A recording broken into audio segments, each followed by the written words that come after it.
Okay, it's time for an update. As you can see, the engine has been installed, and I'll give you a little tour. Now, even with the correct frame stands and motor mounts,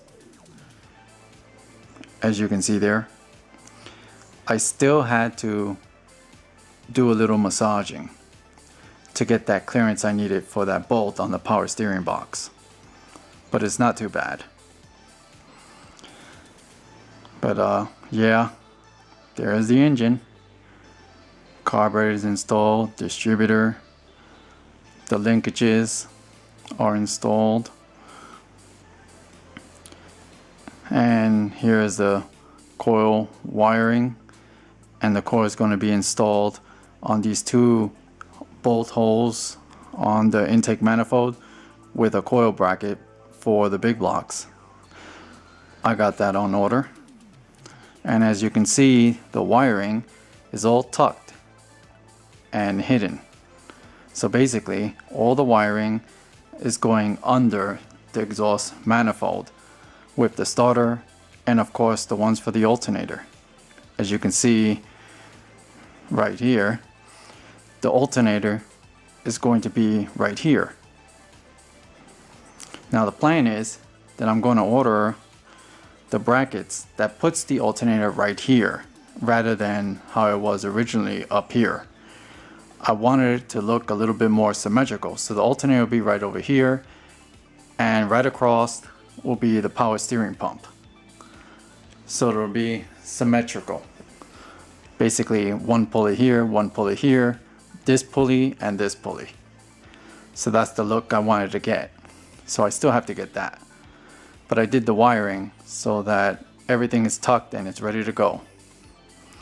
I still also have to get the heater box, and as if you recall, over here is where the original wiring for the heater fan, it goes across here, and I didn't like that. I wanted it to be hidden, so basically this is the wire, and it's gonna go right over here and plug into the heater fan. So I have this grommet there, and I drill the hole, and it's all nicely hidden. When the heater box is there, you're not even going to see the wire. So that way I have a nice clean firewall.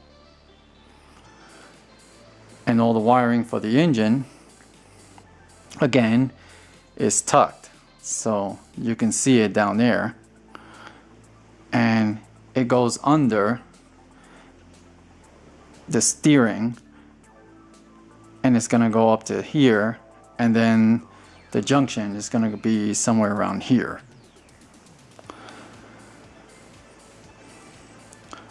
So all the wires are totally hidden. The only wire that's going to be up here is the water temp sensor wire. I'm going to install the temp sensor there, and I'm not sure if I'm going to have the wire run up here or if I'm going to have it come down and run under the exhaust manifold. Most likely I'm going to have it routed up here because it's just one wire. And then on this side is going to be the fuel line. So I'm going to try to have it matching so that it looks symmetrical.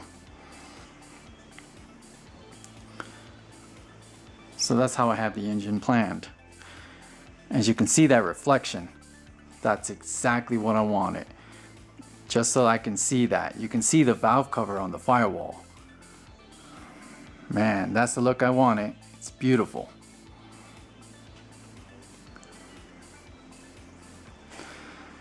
Oh, and when I did the transmission tube, as you can see it's red, the kickdown table is right here.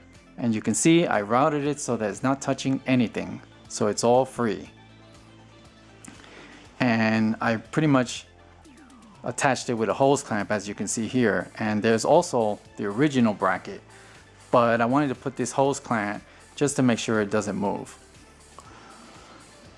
I don't want that wire touching anything or moving around. There's my new bracket linkage. I really like this bracket, keeps everything nice and straight.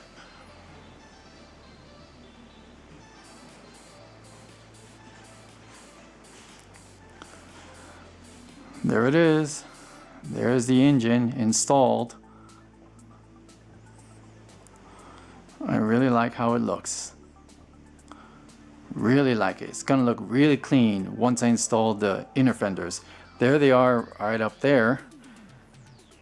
So that's gonna be installed soon. And then here's the radiator core support along with the spark plug wires are there. It's gonna look really nice. So there it is. The big block 454 is installed in the Nova. Thank you very much for watching.